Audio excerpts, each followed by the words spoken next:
Thank you. My name's Steve, and I'm a recovered alcoholic. It's always been my goal to get recorded at an AA meeting. No, just kidding. To be honest with you, one of my least favorite things to do is come and speak at AA meetings. I don't know why. Hal asked me, do I got butterflies at the beginning of the meeting, and I can honestly say that I don't, though. And because I feel comfortable here. I know this is where I'm supposed to be. It's where I belong. When I first got sober, let me backtrack. My sobriety date is November 23rd of 2006. So I just celebrated a little over 12 years. But when I first got sober and I first got thrusted into AA, as I was explaining to Hal back there, the group of people that I met when I first came to AA were very adamant about working the steps. They were very adamant about doing service and working the coffee bar and doing certain things. And if I wanted to stay sober, if I wanted to achieve anything in Alcoholics Anonymous. And I remember when I first started getting into doing commitments, I can't remember exactly what I was doing, but my first sponsor, one of the Donahue brothers, I remember one time I was nervous. I think I was getting ready to speak, and I went to him and I told him, I was nervous. I got to present myself a certain way. I got to talk about, yada yada yada. And he said, "I know what the problem is, son." I said, "What, Danny? What is it?" He says, "You think you're like Jesus coming into Jerusalem, when really you're like the donkey that Jesus rided into Jerusalem." and he just chuckled, and that was his way of, putting me, of right sizing me, and making me realize that I'm here for me, I'm here to do service for me. Whether anyone else gets anything out of it is like a bonus. Same thing with sponsoring guys and stuff. Everything I do is to save my own ass. If someone else's ass gets saved in the process, that's between them and God. It's got nothing to do with me. I'm just another bozo on the bus that gets asked to do stuff around here. But I am grateful that I get to participate. And so over the next 12 weeks, I'm going to do my best to relay my experience with what Alcoholics Anonymous has done for me, with what working the steps has done for me. And I guess I can be, you could consider me, I'm kind of like a big book thumper. The man that sponsored me when I got sober, he said things to me like, when you're in meetings, if you hear something and it doesn't sound right and you can't find it in the big book, disregard it. He said, because it will probably kill you. And I'm grateful that he told me that. I'm grateful that he put stuff like that in my mind in the beginning. Because AA today isn't like it has always been. At one time there wasn't 10 meetings a day to go to. Open speaker meeting, a discussion meeting, a topic meeting, an ask it basket meeting. It used to be there were just meetings where all they talked about was the solution.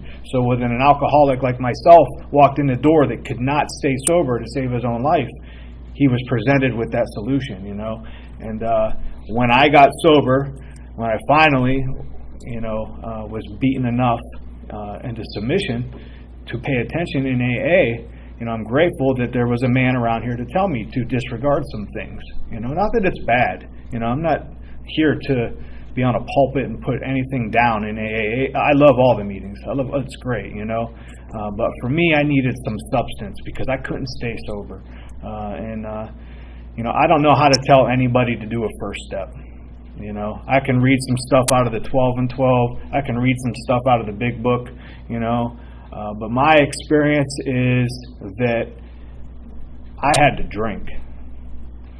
And I had to drink, and I had to combine some other stuff with it. I had to screw my life up really bad. I had to get a little bit better and then do it all over again multiple times to come to a place of really wanting to know what was wrong with me.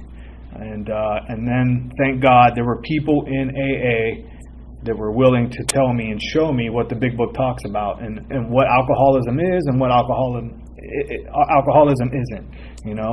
I'm a firm believer that if you don't know what's wrong with you, you can't get better here. And when I first came around AA, I did not know what was wrong with me. I had a whole list of stuff that was wrong with me, but it definitely wasn't like what the big book talks about in the doctor's opinion, or what it talks about in There's a Solution. I drank too much. That was obvious. But, there was lots of other problems in my life there. My dad's a drunk. My grandfather died of alcoholism. All my family members are addicts and drug addicts. And the police in the town I grew up for have had it out for me since I was 12 years old. And, if you would have asked me when I came to AA what the problem was, I would have asked you, how much time do you have to listen to me?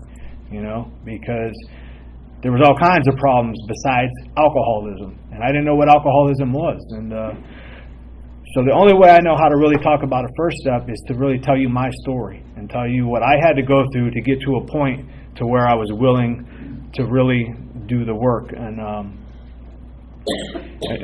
to be honest, when I was ready, I went through steps 1, 2, and 3 in about 20 minutes. So to take steps 1, 2, and 3 that I experienced in a 20-minute window and put them into a 3-hour dialogue, it's kind of hard, but I'm going to do my best, and with step 1, it definitely comes down to telling you my story, so you guys can understand what I went through and what I had to experience to get to that point of willingness. We read in How It Works at every meeting. It says,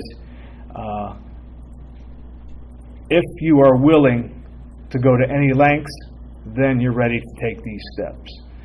And I had to take a hell of a beating before I was willing to go to any lengths, and that's what I'm going to talk about tonight. I'm going to tell you guys about what I had to go through with my drinking and other stuff to get to a place of willingness.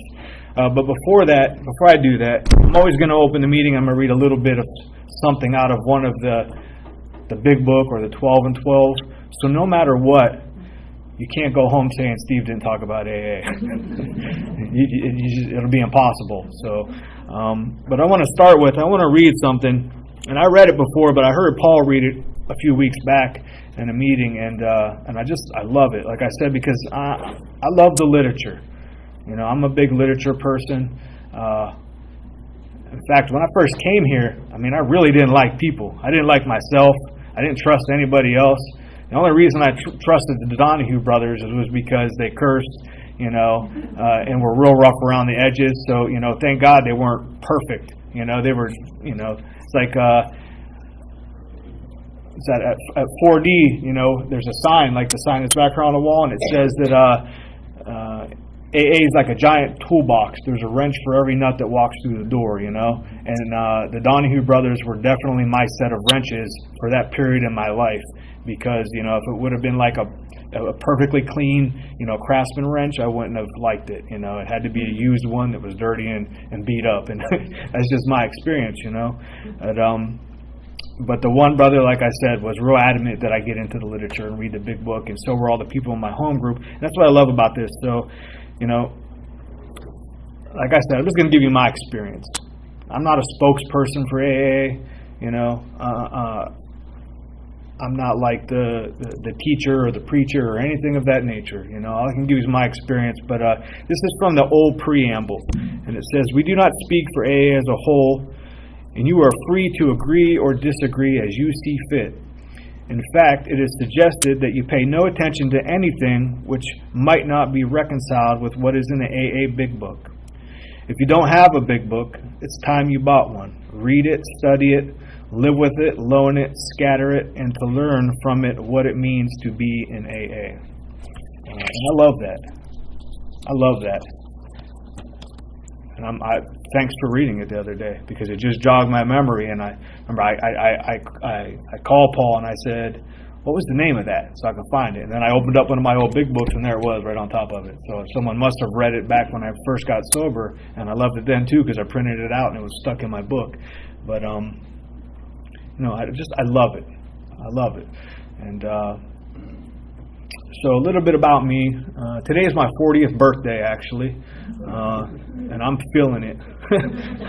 I don't know if it's half of it's physical and half of it's mental, but I feel like I'm 40. And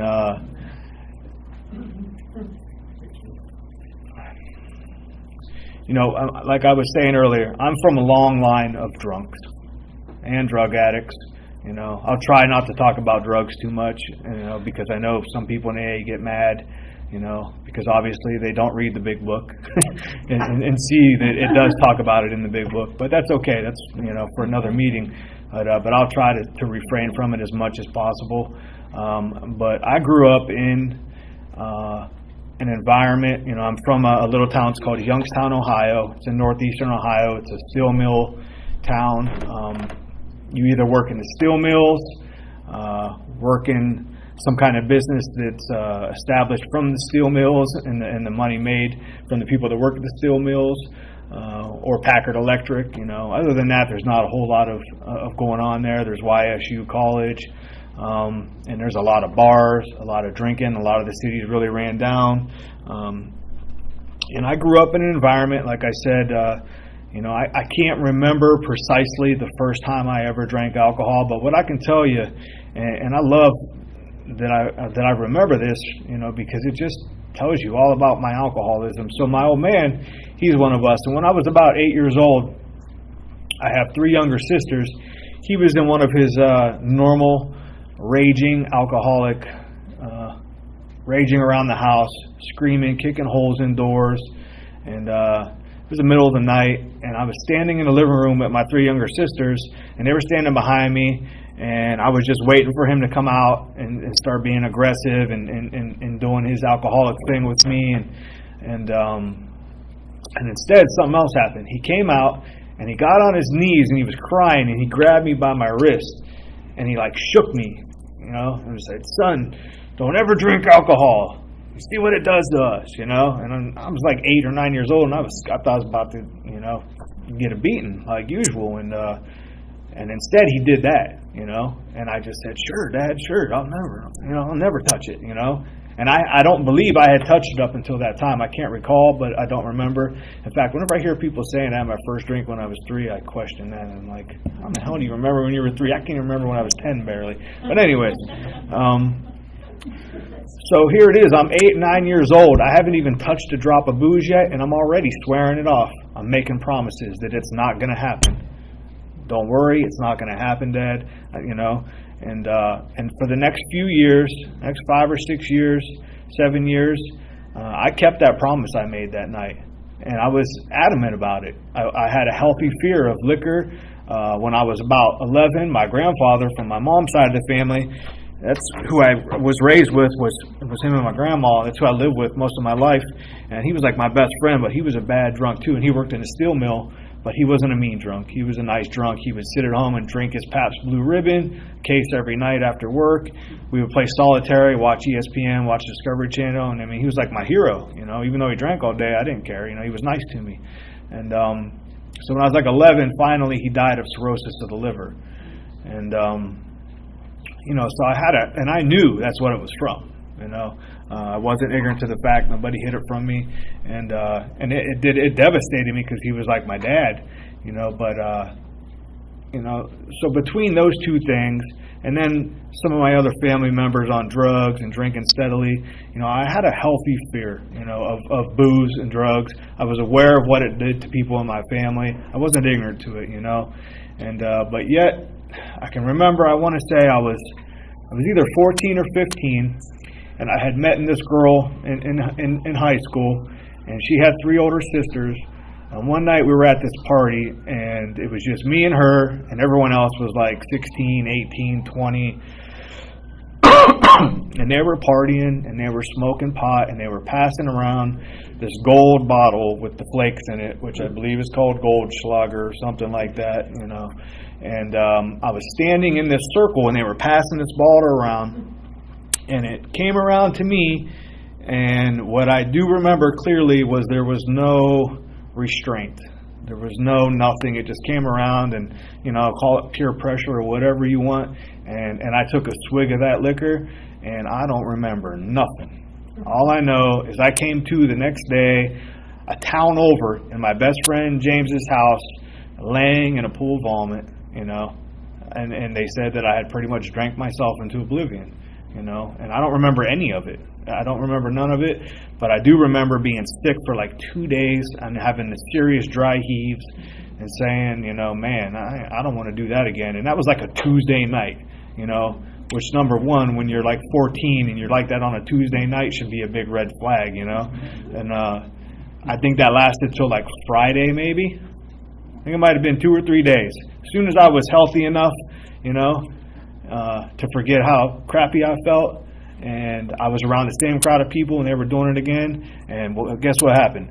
Bam! I was drunk again. All weekend long that weekend.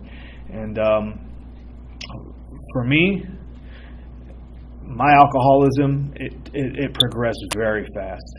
Very fast.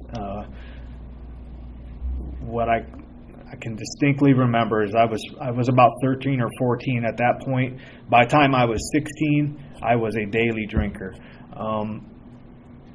And I want to say, unfortunately or fortunately, maybe it was a blessing or a curse, I don't know. I think it's a blessing because of where my life is today. But a lot of people, like maybe in a normal world, not in AA, would look at it as a serious curse or like a really bad family. But my uncles are all real bad drunks and drug addicts. My aunts were all bartenders and worked at strip clubs and places like this. And so as soon as I knew I wanted to drink and party, there was like open access to do whatever I wanted. My aunts were like bartenders at the Nas clubs and the Moose lodges. And I could literally, at 16, 17 years old, go in any bar in town and do whatever I wanted. I would never get carded, and all of my friends knew that as well. They knew my uncles would buy us whatever we wanted to do. And literally, for me, it took off so fast that it's scary now looking back at it. But, by the time I was 16, I had my first DUI. I didn't even have a driver's license yet, and I got my first DUI. I was constantly in trouble with the law, constantly getting 2 in the morning. The police would have to call my aunt or call my mom or call my grandmother to come and get me from the police station because I'd get drunk and disorderly charges, and because I was a blackout drinker. I could not touch it. Every time I started, I couldn't stop, and I can remember being in high school, 16, 17 years old, and by lunchtime being drunk. I would always have to find the people that were drank like I drank, which there wasn't many of them, but I had to have it. And, I didn't understand like what the big book talks about, which we'll get into that in a minute, but it talks about being restless and irritable and discontented, and I can remember being 16 years old, and by 10 o'clock in the morning, the terror and the madness would be on me because I was already so physically and mentally addicted to the booze. And one of my uncles, he taught me the best way to get over that was to take a little nip off of the, or take a little bit of hair off of the dog that bit you the next morning, however you say that saying. And it started this just 24-hour-a-day, obsession with drinking. And for the most part, I stayed away from other substances because I had other family members that were really bad on stuff, and I thought that made me better than them. I thought I wasn't like them. Like I said, at first I didn't want to be like my old man. I'm not going to be like him. And then it became, I'm not going to be like my other uncles. I had this one cousin, Jimbo.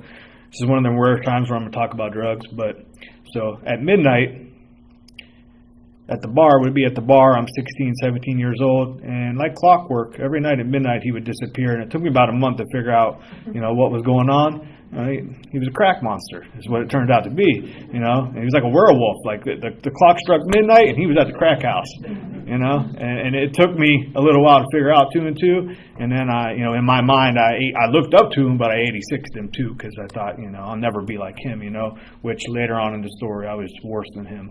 But so it had me in its grips. But then at the time, being a 16, 17-year-old kid, I didn't look at it like that. I didn't look at it like, oh, I have alcoholism. I didn't know anything about AA, or any of this stuff. But I definitely had a serious problem.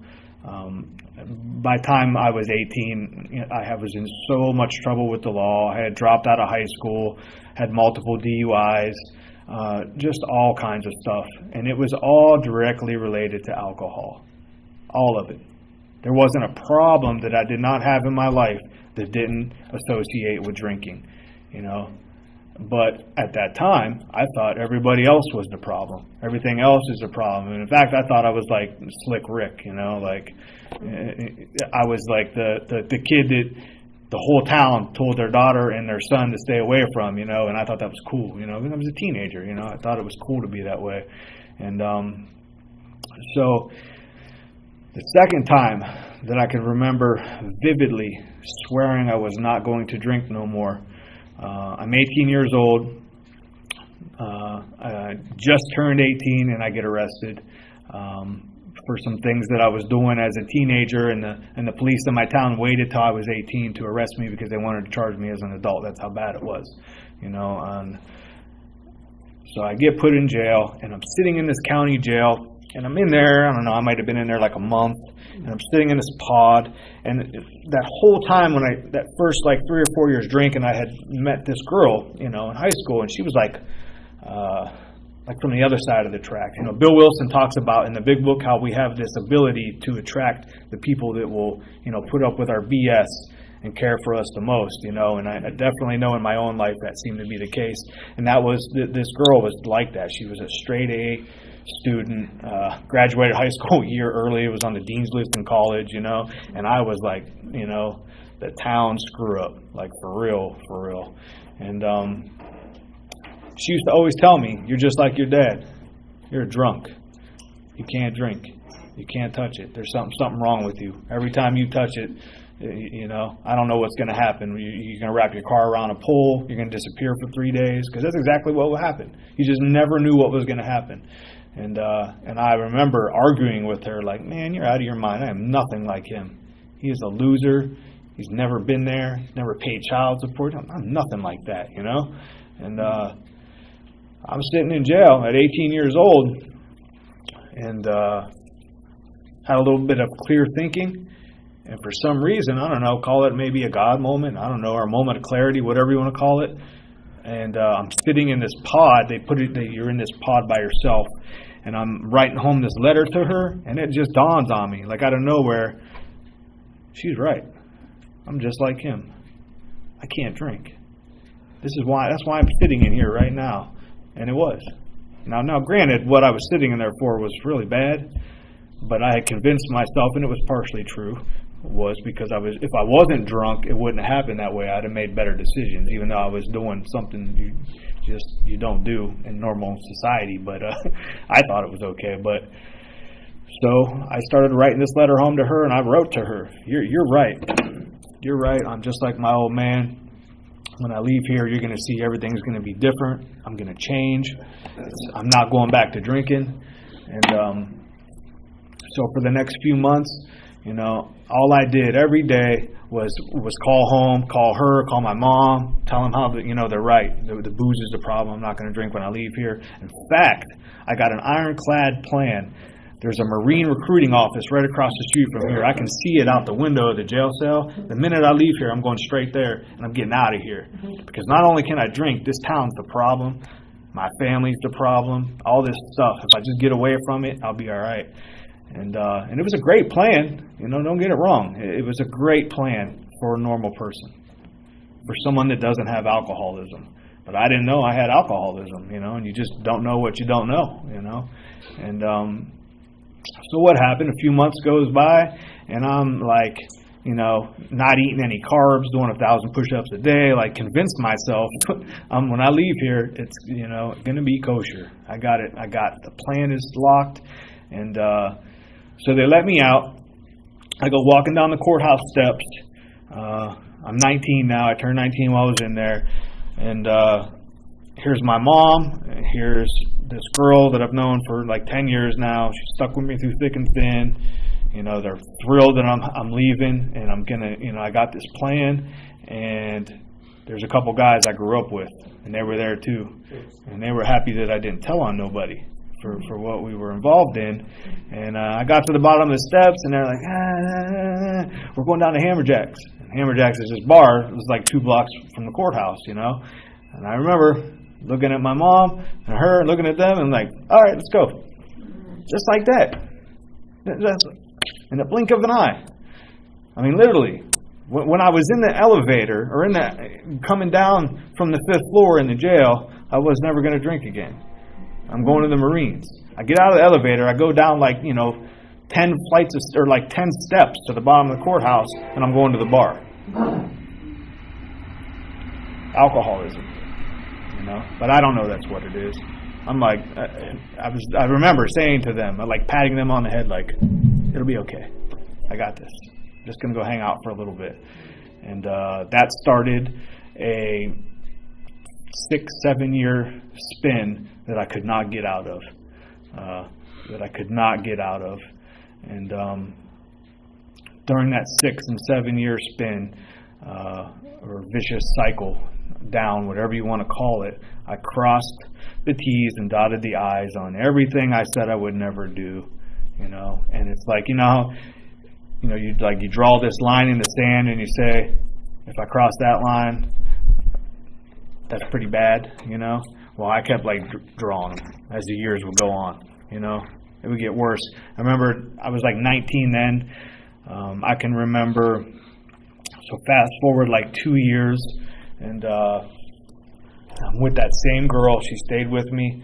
She is now graduated from college. She's a nurse in the ER on the midnight shift.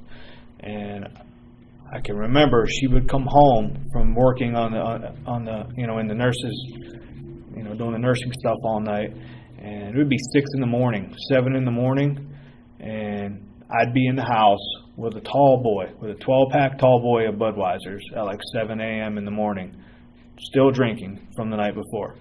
Or I might have slept an hour or two, and as soon as I woke up, I had to have that beer. I had to have that Budweiser. I can remember there was a corner store down the corner, and the guys knew me by name.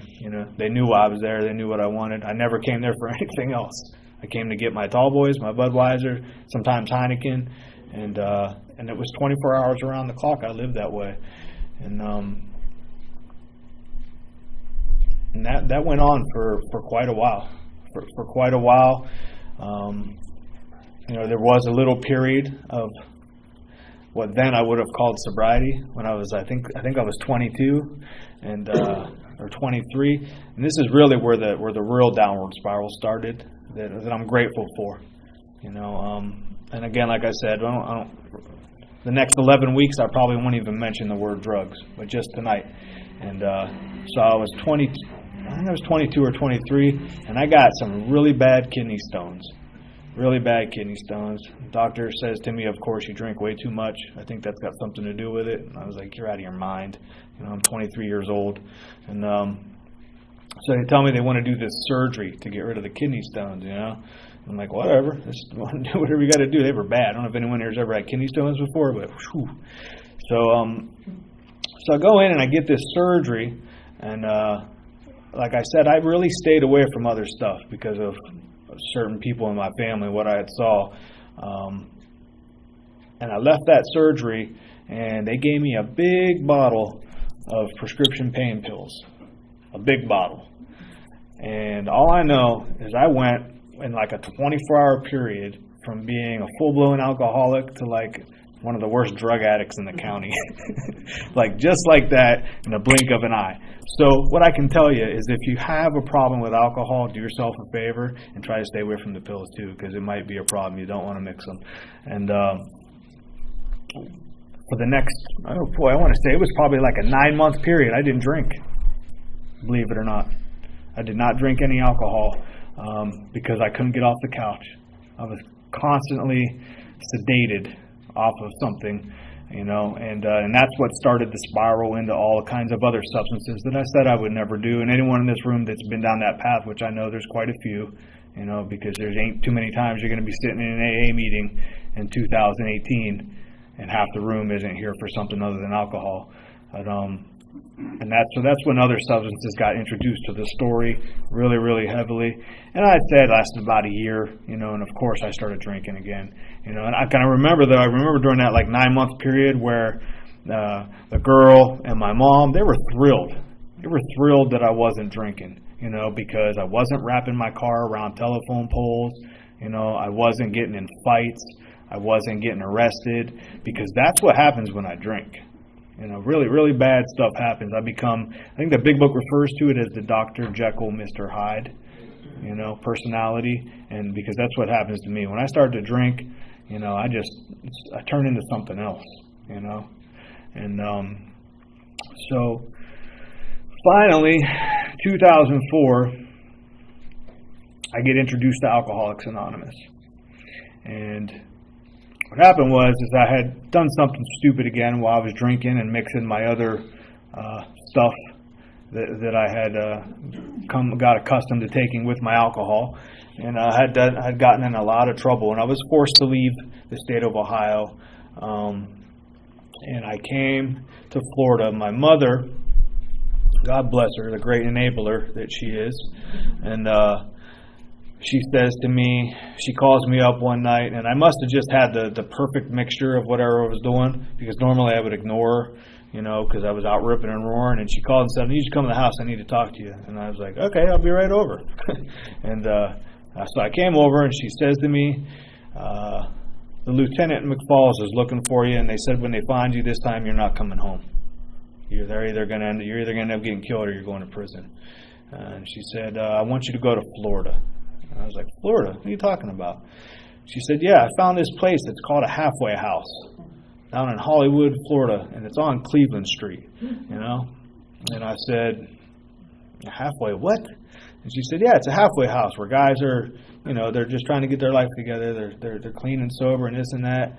And for some odd reason, I agreed to go. I don't know why.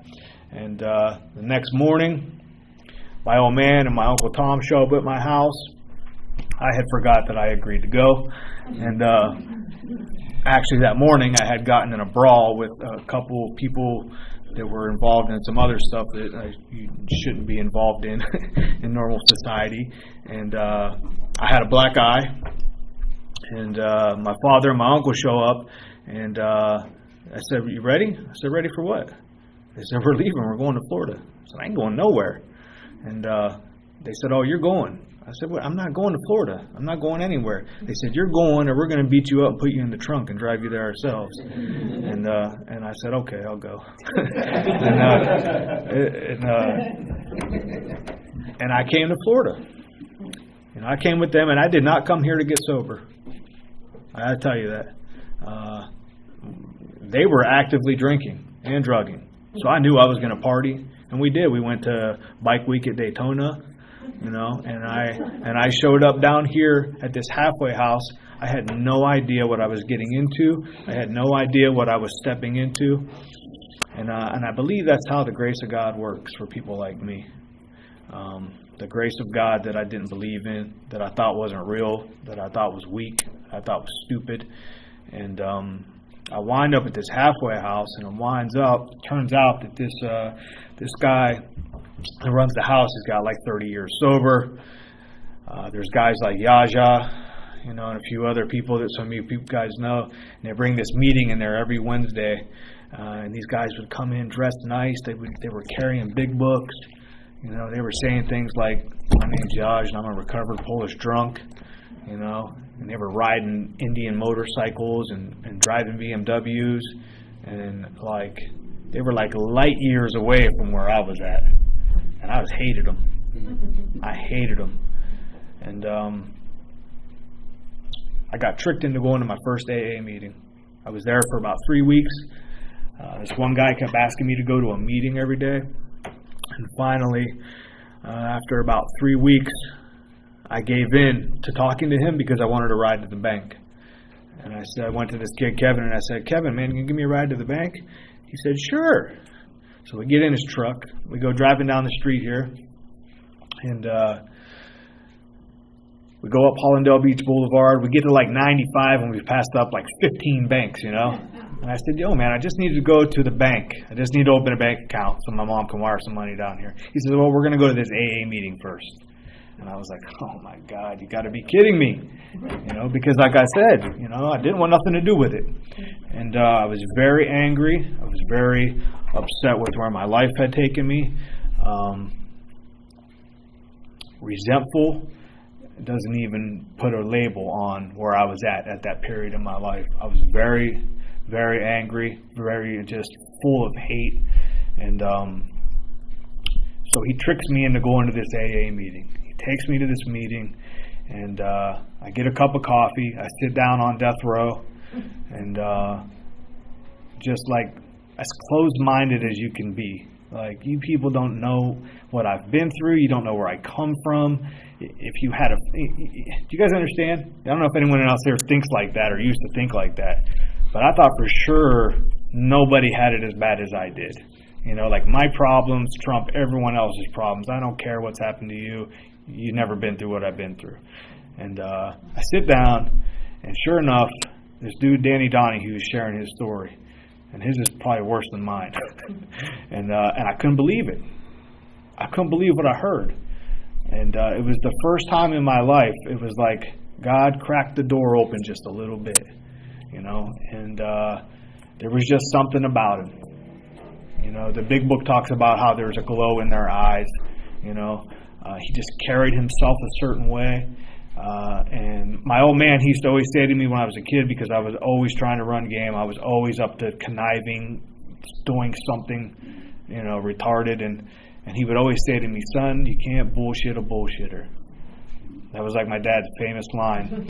And when I heard this man share at this first AA meeting, I knew he was telling the truth. You know, I just knew right here that he had been where I had been, and he knew how to get better. There was just something about it. And but the problem is which I'm going to share more about next week, is that, see, I have this thing called alcoholism, and I'm going to read it. I'm going to read something real quick. This is out of the 12 and 12. It says, we know that little good can come to any alcoholic who joins AA unless he has first accepted his devastating weakness and all its consequences.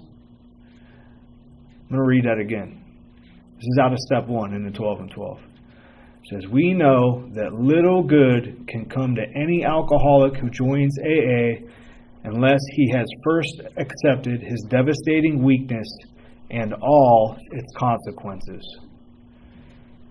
So it's saying that there's probably more wrong with me. There's probably more to the riddle than I know about. You know, and when I first got here, like I said, I was clueless about what the real problem was. You know, other than I knew I drank a little too much. You know, that was evident. I've known that since I was about 14. You know, I knew, because I drank to get drunk. That was the goal, always. There was never social drinking, I'm not one of those people. I never experienced that in my life. I never thought I'm just going to go have a couple. You know, I always knew I was going to get loaded.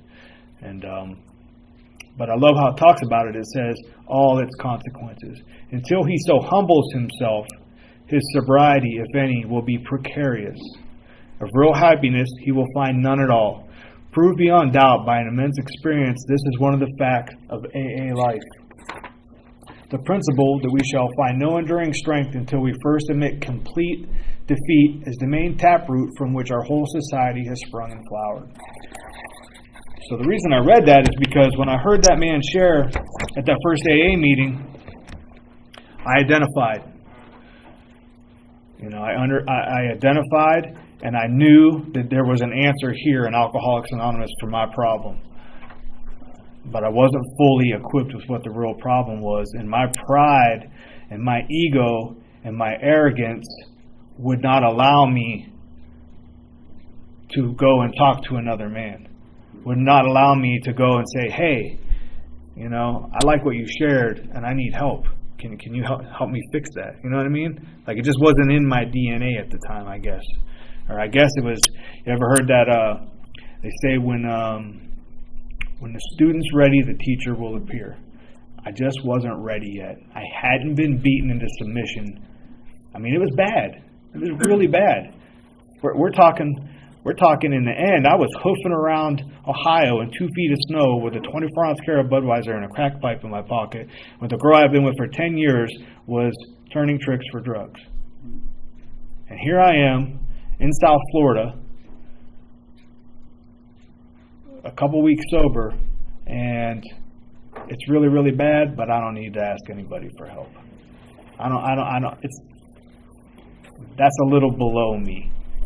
That's a little below my standards as a human being, as a man, to go to another man and say, I need help. I can't beat this thing on my own.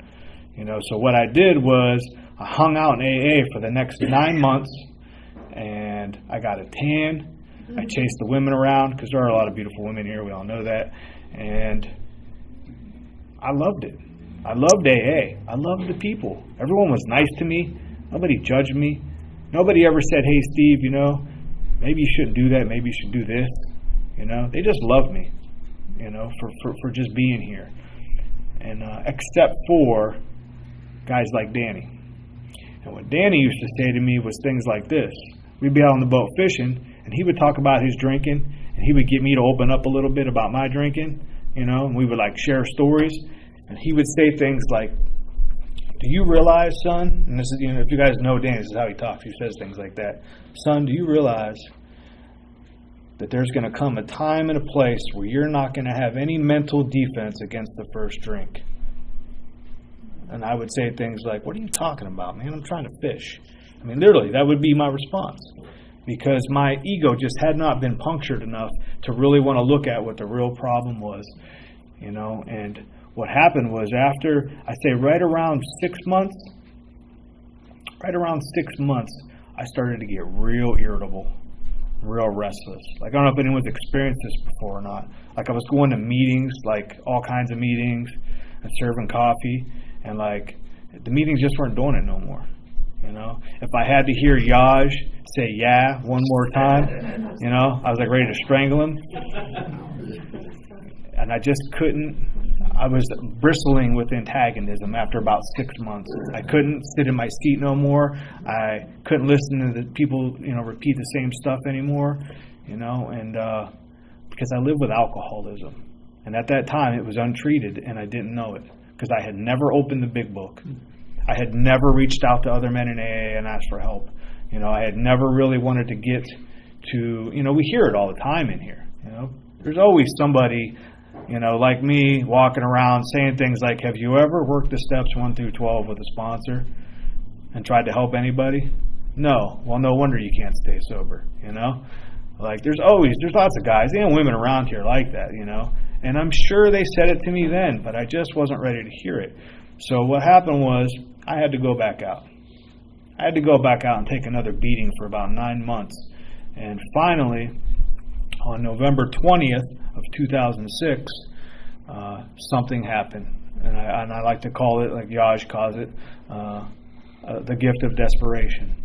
And I became as willing as the drowning can, And that morning, I had been up for about 7 days, and I recalled hearing people in AA a lot say things like, when you're ready and you really want God's help enough, you'll ask for it. And that was another subject that I had neatly avoided for many, many years. And that morning, I chose to not avoid it no more. And I got on my knees, and I don't remember what I said, but I do remember getting on my knees and praying. And I got up off of my knees, and I walked into my bathroom, and I looked in the mirror, and the next thought that popped in my head was, you better call that Danny Donahue down there in Florida, because if you don't call him right now, you ain't going to make it. And it was 7 in the morning, and I picked up the phone, and I called that man, weeping like a little girl, literally, begging for help. And he said, exactly what you'd expect Danny to say. He said, well, son, get your stupid ass in the car and drive down here, and I'll show you how to stay sober. And that's what I did. I got in my car that day, and I left Ohio, and I drove down here. And that's where my journey started in Alcoholics Anonymous, my real journey. Everything else was just a test run until that moment.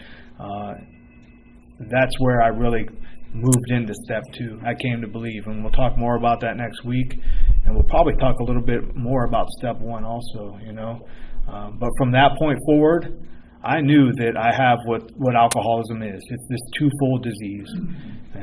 Alcoholism is I have an allergy, and what that means is I cannot safely put any form of alcohol in my system whatsoever, because if I do, I'm going to have another one. You know, I will break out in handcuffs, as we say. You know, that's what the allergy does to this alcoholic. Once I start, I cannot stop, and that's been proven repeatedly. But was the kicker that really sold me on AA was, you know, it says in the first step, we admitted we were powerless over alcohol, you know, and our lives are unmanageable. That our lives are unmanageable. So the first part I could concede to, but what that last run did to me, it made me realize that the second part of it is that I cannot, on my unaided strength, stay away from it. I can't just say no. I can't just put the plug in the jug. It doesn't work that way for this alcoholic. I have to have something, some type of substance of outside of myself, whether it be the group, whether it be God, whatever it is. I got to tap into something so that I can make the correct choice when the time comes, because it does come. In my last 12 years of sobriety, there has been many, many times of temptation, you know. And if I would have been relying on myself, I definitely would have picked up, you know. And we're going to talk more about that next week. So thanks for letting me share.